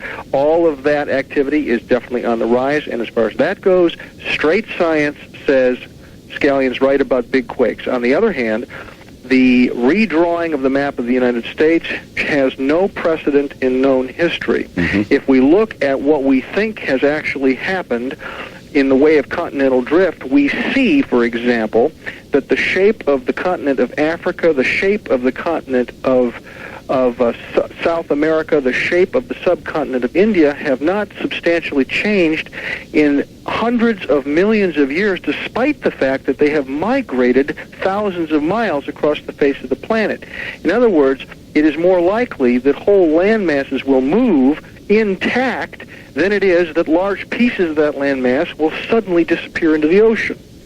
Now, this is a fact of geologic science. Okay, it is a fact that we can corroborate going back close to 1 billion years in terms of what we know about the apparent movement of continental land masses, and therefore, as regards the redrawing of large portions of the land mass of the planet, I have to say science is flatly and strongly opposed to Gordon Michael Scallion's vision. All right. Having said that, Michael, I'm telling you, I don't get nervous that easily, particularly about this kind of thing. But with what just occurred in Japan and a long trail of recent earthquakes, something is going on. Well, there is a great deal of seismic activity on the planet. And I started by saying that is true and that is predictable. Therefore, we can say that there is likely to be additional seismic activity. I myself am not particularly happy about living in Southern California. I have no plans to be here much longer. That's a fact. As one who studies human behavior, yes. Just for a second, playing with the idea that Mr. Scallion's predictions are accurate. Mm-hmm. Should such a major earth change occur, what would you predict, Michael, with regard to a social behavior? Well, there will be several things that have to be taken into account. What we've seen in Kobe, Japan is a good example. In fact, we saw it here last year with the quake that happened literally 1 year ago, the Northridge quake, which is said to be a 6.7. The Kobe quake, therefore, about 5 or 6 times more powerful. Yes. But I, being 100 miles from the epicenter of the Northridge quake, was thrown out of bed at 4 in the morning. I was quite stunned. I had no idea. I really thought the thing had happened down the street. I was quite shocked to learn that it happened 100 miles away. The first thing I learned, however, was that I was flat broke because I hadn't had the good sense to pull any money out of my ATM the day before. Right. And the first thing I found out was we had a 12-hour power outage. Well, people have to realize is a lot of things go haywire right away when the electric grid goes down. Yes. Therefore, even a moderate quake turns into a devastating social phenomenon very, very quickly. People should not underestimate this. Even a quake substantially less than what Scallion's talking about causes devastating ripple effects, and people have to know if they're anywhere near a quake zone, you've got to do more preparation probably than you've done. You will find yourself in bad shape if you don't. And that, I think, is just prudent. As regards a quake of the magnitude Scallion is talking about, there is no real precedent in modern times for the kind of devastation that could occur. Well, that's why we have people in groups like the 2020 group. If you were to project, based on a tragedy of that magnitude, what would you think? Let's concentrate on this country. Now, the Japanese, interestingly, because of their culture, I suppose, reacted in a very different way. Flashlights that cost $12 before the earthquake cost $12 after the earthquake because people would be ashamed to do anything else. There was no looting. There was no problem. Here, you just can't imagine that, can you? I think I can imagine it, Art, and I think there will be there will be some of both kinds of behavior. There will be people who find themselves in a situation where it's easy pickings, and there will be lots of other people who look around, as they did in the Northridge quake, as they did in the aftermath of the Hurricane Andrew thing. They looked around and they said, hey, my neighbors have lost everything. Yes. Hey, time to get serious and be a human, I think the American people have been sold short in terms of the so-called loss of morality and all the rest. I would look to the American people to rise to the occasion, in all honesty. And I would, of course, like you, expect there would be a certain amount of looting, a certain amount of taking advantage. But I would not expect to see a lot of gouging of prices. I would not expect to see a lot of wholesale plunder. What I do think there would be, though, is over time, as days tick by, as resources literally run out, that is when people begin to realize that they are actually in a life-threatening situation. They've survived the quake, but their nerves are on edge because there are aftershocks, probably many aftershocks. Yes. They discover, the very first thing they find out is there is no way out of town because everyone's trying to leave at the same time. And so lots of cars are having accidents, lots of cars are running out of gas, lots of cars are overheating, and what happens is the freeways, which are half devastated to begin with, become clogged with useless vehicles, and very that quickly becomes a very big problem. All right, Michael, I'm going to ask you to comment on this. I've heard reports and rumors, and I don't know what you want to call them, that a certain degree of ability to forecast earthquakes is now present. With that as the working hypothesis here, if the authorities were to learn, say, 12 hours or even 24 hours ahead of time that there was going to be a Scallion-sized earthquake in the Los Angeles area, would it be worth warning the people? Very, very hard call. I think the 12-hour time frame is right on the edge of almost not enough time. If it were 24 hours, if it were 36 hours, if they really thought they could take the risk of giving people that much warning, I think it would probably behoove some kind of organized evacuation. But nobody wants to go to the enormous trouble of that kind of an evacuation if there's a 50% chance of being wrong, of having that much egg on their face, of going to that much cost. I think that it's going to be a while before their confidence level is high enough. Now, if there was an 80% or a 90% chance that the earthquake would hit in 6 hours, I think it would be highly risky to try to pull off an evacuation like that. And if I were in the situation of having to make that call, it would be a very hard day. I don't know if it would make sense. So in other words, you might actually get more people killed by trying to evacuate in the short term than you would by just saying nothing. And I think that makes sense, Michael, and I'll bet you if they had such a prediction, they would keep their mouths shut. I think that they would. I think the window of 6 hours or so is too short. If it starts to turn into 24 hours, it becomes a possible evacuation. But we have found that these very sudden, high-level movements of people are just horrendously difficult. Right.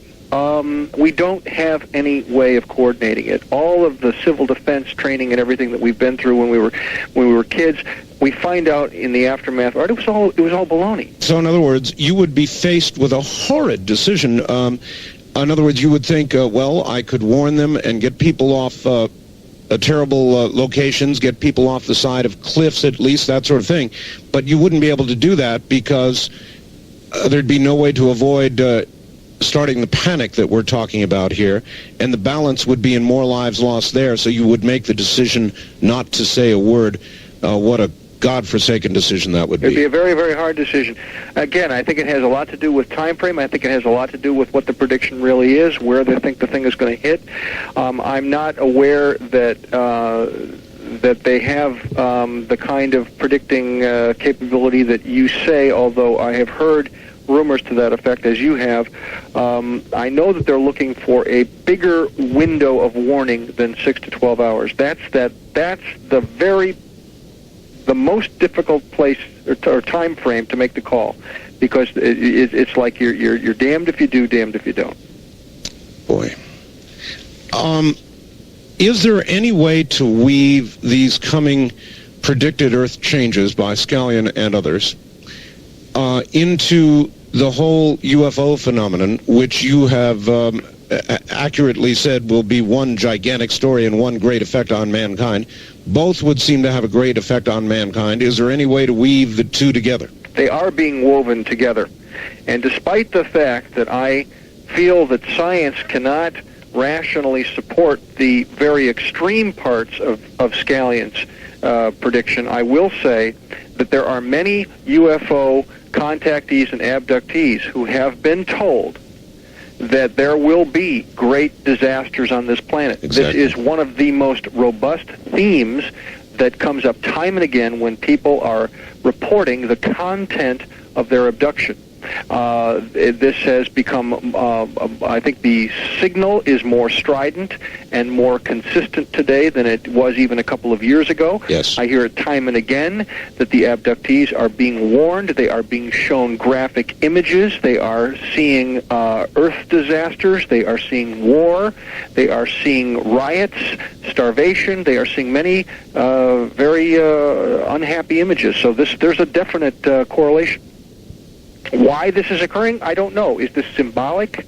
Because we don't understand what abduction truly is. I am not ready to say that abduction is literally what it appears to be, though I can say with absolute certainty that something profound is happening to people, no doubt.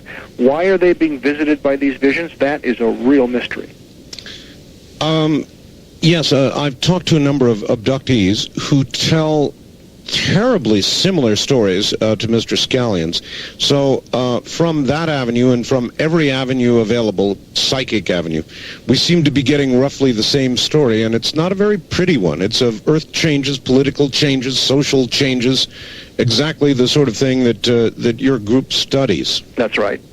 And of course there are people who will point to that, Art, and say this is exactly what is meant by so-called millennial fever, that we are approaching the millennium, that people get a little unhinged at the millennium for reasons that can, that trace back to the collective unconscious or the Jungian archetypes or whatever you like, and that it really doesn't amount to a hill of beans. We're going to survive, we're going to coast on through, and we'll look back on it and say, wasn't that all a bunch of silly business? Gee, I hope they're right. Well, I hope they're right, too. On the other hand, I think very rationally we have to say we are in a time of great uncertainty. We are in a time of great upheaval. There are good signs on the horizon. There are not good signs on the horizon. You said in just a minute ago when you were talking about gold and so forth that yes, the currency calamity that is occurring today in Mexico could have ripple effects around the world. Well, that's just straight economics. There's no magic about that. It's true.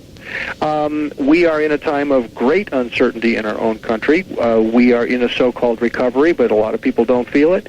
We are in a time when the political system has taken a very startling turn to the right, because a lot of people are I think that's a signal, essentially, that people are feeling extremely insecure and want a party that represents good, solid conservative values, that says they can bring back a better time. And I'm not saying that the Republicans are liars. I think they're absolutely serious about what they mean to do. I don't think they're going to succeed, not because they're bad or stupid, but because it's a very hard nut to crack, and I think we're up against some extremely powerful forces that have nothing to do with being a Republican or a Democrat. Michael, aren't we, in a way, as we propose the $40 billion in loan guarantees to Mexico, aren't we at kind of a fork in the road with nationalism going down one road and internationalism going down the other? Isn't it finally to the point where economics is forcing the hand of politics in the international arena? Well, that is certainly one thing that is occurring, without a doubt. And of course, anyone who looks at the international side knows that they're doing everything they possibly can to cobble together an international economic order, bringing down tariffs if they can, having a more universal currencies and currency exchanges, and an interlocking of currencies so that no one country can go into a tailspin the way Brazil did some years ago, the way Mexico is today. All of that is very much part of the economic order that is emerging at this time. At the same time, there are powerful nationalistic forces, and this is one of the things that threatens to tear the world apart. Yes, it is. Hold it right there. That's a good place to hold it. Michael Lindemann is my guest from the 2020 group. I'm Art Bell. This is Dreamland. Remember, to get a copy of this program with Visa or MasterCard, you can call 1-800-917-4278. They're there right now.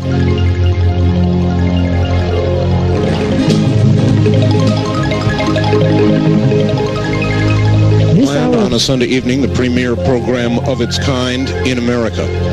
I'm Art Bell. My guest is Michael Lindemann, and we will take some calls this hour. Sorry it's so late to be getting to the phones, everybody, but it's been a busy night.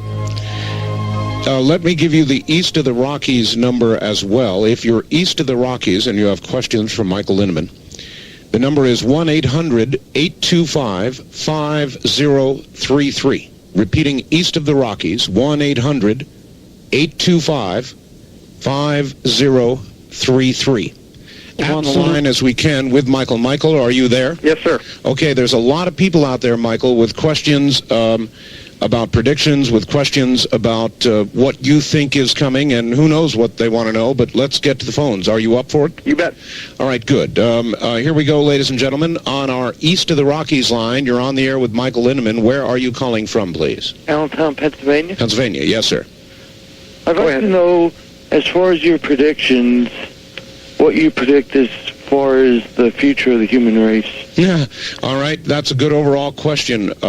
We'll take a quick shot at it. Try to answer the future of the human race. We're going to go through some very rocky times. I believe they will last anywhere from 10 to 25 or 30 years. I believe we will come out of it relatively good, but I believe it will be a time of learning a lot of lessons about how to live more sanely on this planet. And I believe that if we don't learn those lessons, if we really are as pig-headed as we've been in the past, it could go very hard on us. And I believe that this is a time when people are going to have to make some very tough decisions about more rational living on this planet, but I believe we're going to come out okay. Well, in other words, there is a happy ending somewhere out there. Yeah, it's a ways out. There's going to be some tough times. All right. On the East of the Rockies line, you're on the air with Michael Lindemann. Hi. Yes, hi. Where are you, sir? I'm in Campbell, Ohio. Okay. And I just wanted to know, basically, the abduction theory. Yes. Yes. I went to bed one night and woke up the next morning with a funny scar on my arm and some strange memories of something that I really don't remember actually happening, but I can't explain it. And I was just wondering, why? How much credibility he gives to these abduction things? Yes. Yeah. Well, let me say, in your particular case, sir, we would have to do a lot more talking before I could determine if there was any likelihood that you experienced an abduction. Sometimes people do come up with scars overnight which have nothing to do with abduction. But let's just say that in a general way, I have become convinced over a period of a number of years, starting very skeptical and quite ignorant of the subject, I have become convinced that there is a phenomenon, a legitimate phenomenon, which we call abduction, which seems to involve highly anomalous events in people's lives. They do not invite these events. They are perfectly rational, sane people with nothing to gain by creating this hideous distortion and distraction in their life. It appears that it is associated with a form of intelligence that is not known to us, and we term that alien, but I think alien has connotations which may be inaccurate, but I would like to say there is a genuine phenomenon. It is affecting many, many thousands of people. That is my personal opinion. Just curious, sir, does that comfort you or frighten you? Neither. It more or less confuses me. Basically, because during that brief, like overnight, it seems like I lost 12 hours. All right. Thank you very much. Lost time. A lot of people reporting lost time too, Michael. That is correct. Yes. Okay. I'd like to comment for just a second on the abduction phenomenon, because the most unusual thing that is occurring in abduction research today, in my opinion, is something that I was not expecting, but it is very obviously occurring, and that is that many people who even a year or two ago, Art, would have said to you that their abduction experience was very traumatic, very unwanted, very negative, have changed their mind or are in process of reevaluating their abduction experiences into something that they now term transformative, important, special. They feel singled out. They are on a mission. They have been picked, chosen for something extraordinary. It is a spiritual awakening. This is a trend in the attitude of the abductees themselves, which is the most puzzling thing I've seen yet, and it is happening to a lot of people. All right. On the first-time caller line, you're on the air with Michael Lindemann. Hello. No, my guess is they're not there. On the West of the Rockies line, you're on the air with Michael Lindemann. Hello. Yes. I was wondering what, if any, role the crop circles are playing in the prophecy. All right. Where are you calling from? Tacoma, Washington. Tacoma. Crop circles. I take it you looked into crop circles along with Linda, Michael. Well, I must confess I haven't done anywhere near the work that she has done, so I key off people like Linda Howe in terms of trying to address the crop circle. But what we can say with certainty about the crop circles is some of them are not explained by any of the customary explanations, starting with the explanation of hoax, and there have been a bloody lot of hoaxes. We have to acknowledge that right off the top. But some of them are not adequately explained by any known explanation to date. What they are remains to me a huge enigma. I am not going to comment beyond that. I do not know if they have anything to do with signals being sent to us by some alien intelligence. Some people think that's so. I'm not ready to say so. All right. On the wild card line, you're on the air with Michael Lindemann. Hello. Hello, Art. This is Bill the Fugitive calling from Seattle. Yes, Bill. And, Michael, you're one of my heroes. Thank you. Talked to you a couple weeks ago in regards to your video countdown to Alien Nation. Yes. And the question I have tonight is, what information do you have about an underground base located here in Bothell, Washington, and associated with FEMA Region X? All right. Underground bases in general, too. Okay. I don't know specifically about the base you're referring to, but what I do know is that there are underground bases littering the landscape. There are many, many underground bases. They have been built over a period of more than 50 years. They were begun under a program known as the Continuity of Government Program. They have continued to this day. The level of sophistication is unexpectedly high. The size, the number, the cost, and everything else about underground base construction in this country is literally off the scale in terms of the general black budget and the general, public expectations. Now, we go the next step and we say, as many people do allege, aliens are in some of these underground bases. Hideous, grotesque experiments are conducted in these underground bases. I know nothing about that. My personal opinion is I tend to doubt it. But the existence of the bases themselves, there is no doubt whatsoever. No question, huh? Absolutely none. No. And there are There are hundreds of them at a minimum. All right. Good morning. You're on the air. Good evening. I'm sorry. You're on the air with Michael Lindemann. Hello. Hello there. Where are you? Phillipsburg, Pennsylvania. Yes, sir. I was just wondering. Turn your radio, sir. Turn your radio off, please. Everybody's got to do that when they get on the air. Otherwise, it's going to hopelessly confusing. Okay. All right. Go ahead. To what effect would Pennsylvania be affected by all these abnormalities? All right. Thank you. Okay. Pennsylvania is, I think, in a rather good position, actually. Pennsylvania is made primarily out of solid granite, as far as I know. It is not. It remains, as far as I know, on all of the maps that have been redrawn after the disaster. That doesn't mean you're not going to feel the effects, because I don't think anyone is going to escape feeling the effects. But even in the worst-case scenario, as far as I know, most of Pennsylvania rides it out pretty well. Congratulations. Sounds like a good place to be. Not a bad place at all. All right, on the west of the Rockies line, you're on the air with Michael Lindemann. Hi. Hi there, how you doing? Okay, where are you? Phoenix. Phoenix, yes, sir. Yes, sir. I'm calling regarding underground base theory and such. Are there underground bases located in Phoenix, if you know, like maybe Glendale area? Let me say, I really cannot pinpoint the location of very many underground bases. What I do know for a fact is that the former director of the sort of leading underground base in America, a base called Mount Weather, which is the presidential underground bunker in times of nuclear war. That base exists a little bit outside of Washington, D.C. A man by the name of J. Leo Barraza, who was the director of that base for many years, went on the Larry King Show about a year and a half ago and said that he knew for a personal fact that there was at least one gigantic underground base in every state of the Union, and that was a very, very conservative estimate. But what are we talking about here? We're talking about an underground base, Mount Weather being an example, with a 200,000 square foot floor plan. Okay. Built out of solid granite and capable of withstanding a direct nuclear hit at ground level. How far would that be located from where I'm at? Well, the one I just mentioned is in Virginia, but what I am saying is that this gentleman said there was at least one such base in every state of the Union. Okay. I know for a fact that those are only the bases associated with the so-called continuity of government. Okay, and with these underground bases, do you think experimental aircraft would be tested from them? That is not their principal purpose. Their principal purpose is to ride out times of grave disaster, such as nuclear war or other grave disaster, but nuclear war was certainly the principal motivating factor.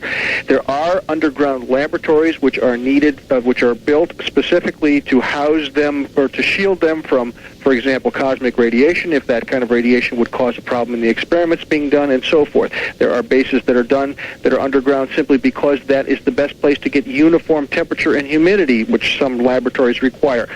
So these are other reasons. Another reason is underground bases are used for the storage of sensitive materials, currencies, sensitive chemicals, and so forth, as well as underground nuclear waste. There are many reasons to build these bases. Michael, a sociological question here. I had a guest last week talking about underground bases, and what he basically said was he's opposed to them. He's opposed to the secrecy surrounding them. He's opposed to the entire concept of them, and as far as he's concerned, it makes a nuclear conflict all the more likely. What would be your view of that? I would say that there was, throughout the period of the Cold War, a fabulous conceit, let me put it that way, that an elite group of people, numbering some tens of thousands, would ride out any conceivable disaster, and that because they knew they could do that, they took risks which today appear to be totally insane.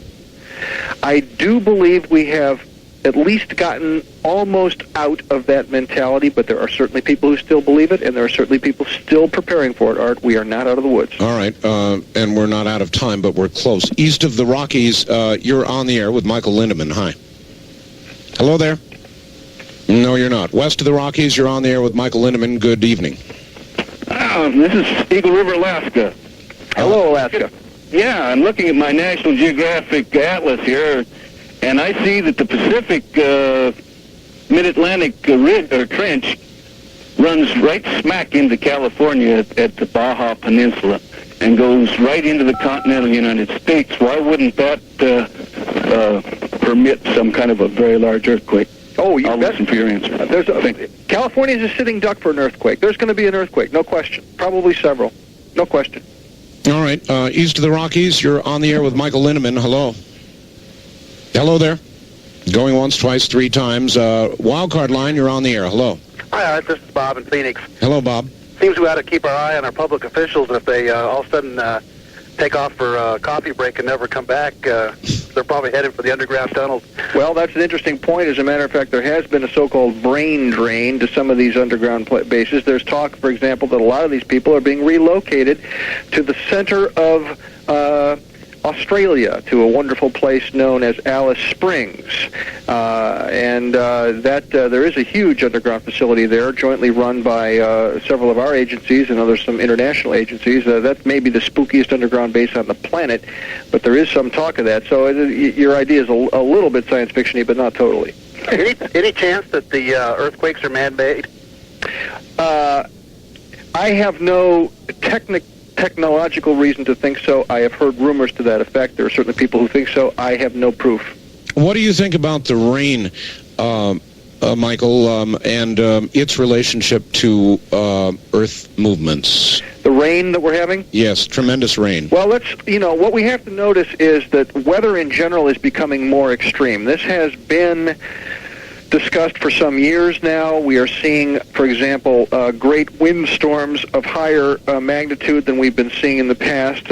We are seeing record rains in various parts of the world. We are also seeing record droughts in various parts of the world. All of this looking like a more extreme weather conditions than we've seen before. Okay, okay, Michael, and this is important to me. The extreme is real. I sit here as a talk host reporting on this kind of thing all the time. Mm-hmm. I say, hey, look, the weather is stranger now. The earthquakes are more now, but I'm never sure, Michael, and I know that you do this kind of work. So in other words, when we say it is getting more extreme, we're right. Yes, you are right, and we have to be very careful because, having said we see a tendency toward more extreme, for example, we see a tendency toward higher mean global temperatures. Yes. Only a few tenths of a degree, but it is there. We have to ask ourselves, is this within natural variation? Because there are cycles. They run a long period of time. They do not necessarily mean we're heading for, global catastrophe. These cycles have a way of turning around. The planet is highly absorptive of these changes. So we don't know yet whether this really points to disaster, but we have to say if, for example, human behavior is contributing, as it may be, to the so-called global warming effect, and there are people who say that's not really happening. I happen to think it is, Art, but it's up for grabs. We don't have proof. Mm-hmm. Okay, so we have to just say, well, okay, how does the data fall today? In my book, the data says we are contributing to the changing climate toward more extreme, and we should behave ourselves in a way that would ameliorate that. That's what I would say. All right.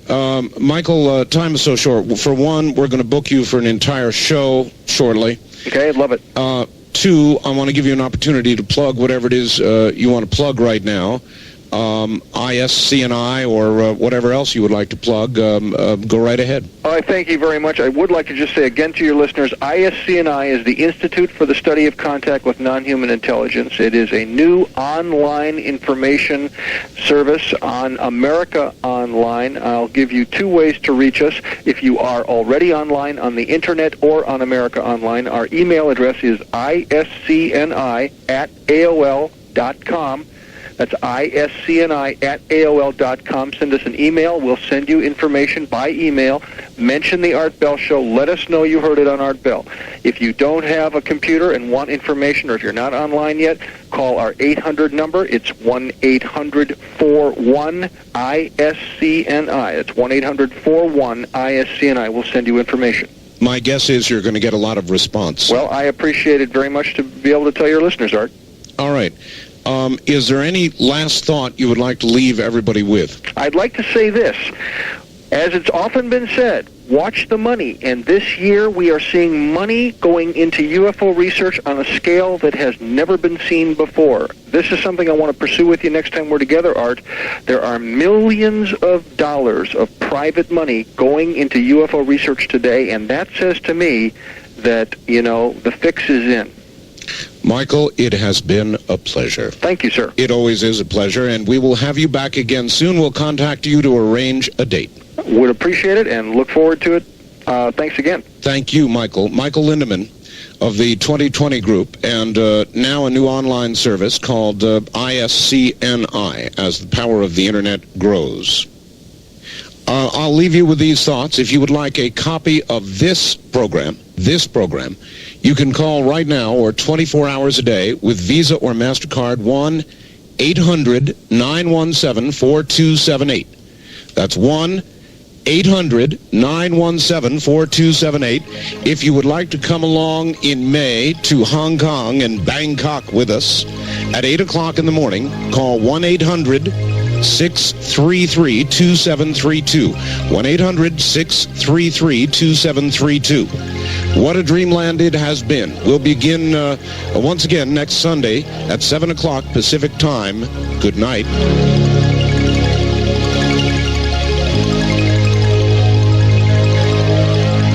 This has been Dreamland, a program dedicated to an examination of areas in the human experience not easily nor neatly put in a box. Things seen at the edge of vision, awakening a part of the mind as yet not mapped. Yet things every bit as real as the air we breathe but don't see. Please join us again next week at this time for Dreamland.